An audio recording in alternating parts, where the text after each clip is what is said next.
Assalamualaikum warahmatullahi wabarakatuh. Hello, my name is Nurhidayah Safitri, student identification number 20400123044, and I'm majoring in English Education Department. In this video, I will be answering assignment 1 on the concept of psycholinguistics as a language study. The first question: in your opinion, is there any relationship between language and the human mind? Explain your answer about the representation of their relationship, if any.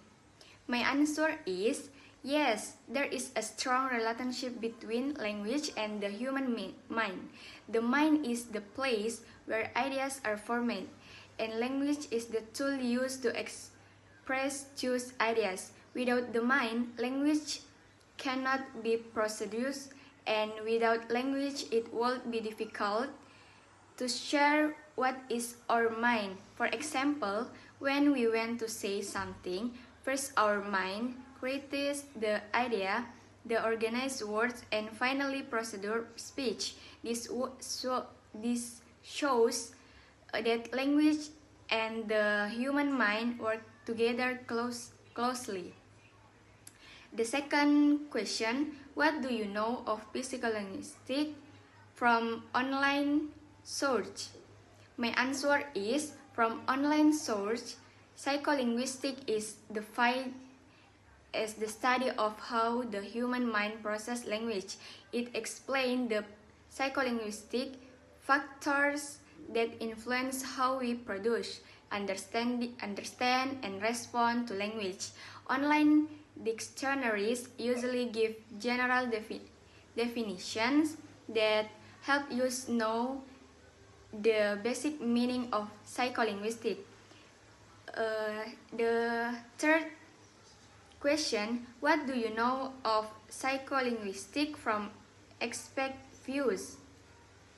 My answer is, according to experts, psycholinguistics is more detailed. For example, the Bott and Kroll 2010 say that psycholinguistics studies the cognitive process that support language acquisition and use. Fernandez and Carnes 2010 also explain that psycholinguistics is an interdisciplinary field that focuses on how humans acquire and use language in communication. The fourth question is, from the two sources of psycholinguistic concept, which view do you support most? Explain your position. My answer is, I support the experts' views because it gives more complete and detailed information. Online sources are useful for a general understanding, but experts provide deeper explanation based on research and evidence. This helps me to understand psycholinguistics not only in theory but also its really application in human communication. The last question is, to the best of your knowledge, what are the advantages of learning psycholinguistics according to the perspective of language teaching and learning? My answer is, learning psycholinguistics is very useful for language teaching and learning.